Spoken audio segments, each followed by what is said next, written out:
contagious. One fellow drives a Mercury home, and pretty soon he has a half a dozen neighbors around, all talking about dream car design. Well, Jack, suppose we take a look at that dream car design. Well, there's a beautiful example right over there, Ed. Oh, the new convertible cruiser, and it is a real beauty. So that's the model that will do the actual pace car honors next Memorial Day. That's right, Ed. We've chosen the convertible cruiser because it most typifies Mercury's dream car design. It's really a knockout.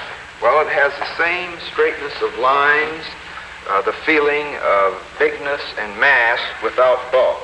And as you pointed out, Ed, this basic styling found on all Mercuries has captured the imagination of car buyers everywhere.